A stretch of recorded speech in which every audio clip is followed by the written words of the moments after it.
dispensaire, son compte-rendu d'examen à la main. L'odeur du désinfectant pique ses narines. Elle pense, au beau sbire, il y a la police. Il y a des murs hauts qui t'empêchent d'entrer et de sortir comme tu veux, mais qui te protègent du dehors aussi. Il n'y a pas de roman sans projet littéraire. Quand on veut raconter une histoire, il ne suffit pas d'avoir un sujet.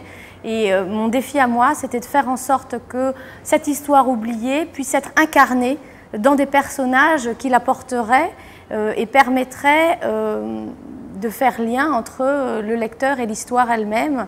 C'est pourquoi j'ai choisi, parmi l'ensemble des photographies qui avaient été exhumées parmi Loudinouiga, une très jeune femme, probablement marocaine, parce qu'elle venait aussi de l'ensemble de l'Afrique du Nord, probablement marocaine, probablement photographiée dans les années 20, c'est-à-dire au tout début de cette prostitution organisée, avec l'idée de tenter, non pas de la décrire comme un personnage à part entière, mais de donner à voir comment les regards qui se projettent sur elle, depuis les années 20 jusqu'à aujourd'hui,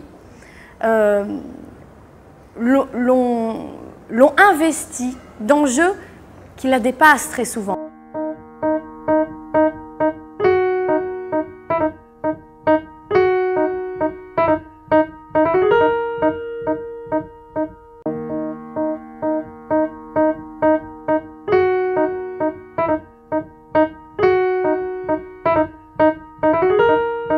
Cette photographie qui est prise au début, qui va voyager dans le temps, elle va se retrouver dans la poche d'un soldat qui va être l'un de ces hommes qui va fréquenter le Bousbir et qui va du coup projeter dans cette femme tout ce qu'on lui a servi d'orientalisme, de fantasme en France et au Maroc, mais en même temps c'est un homme de son temps et la prostitution n'était pas une chose condamnable ou jugée de la même façon qu'aujourd'hui.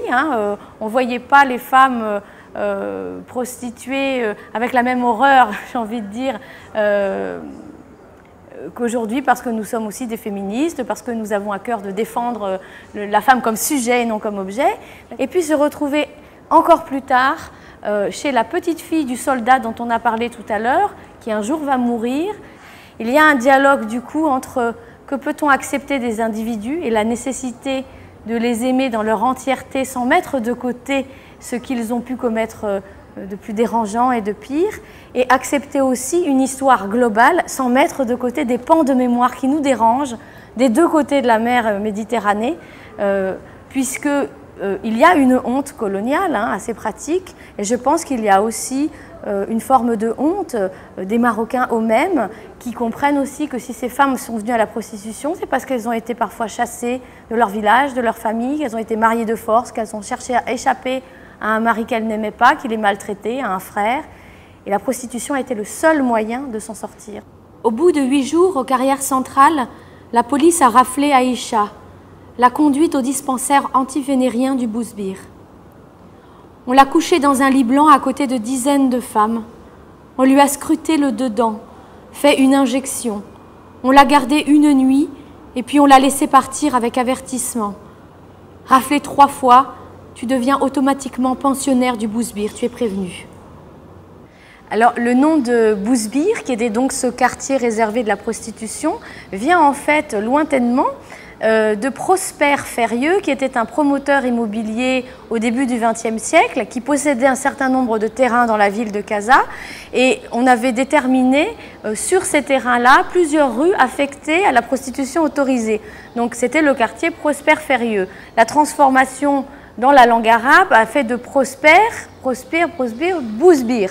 Le Bousbir, c'est ces 2 rues autorisées. Et puis Lyotet arrive, décide de mettre à l'extérieur de la ville cette prostitution parce qu'elle est trop visible, l'enferme dans des murs. C'est ce quartier réservé du Bousbir qui est à la périphérie de la ville de Casa et qui va être ensuite entouré par la ville elle-même.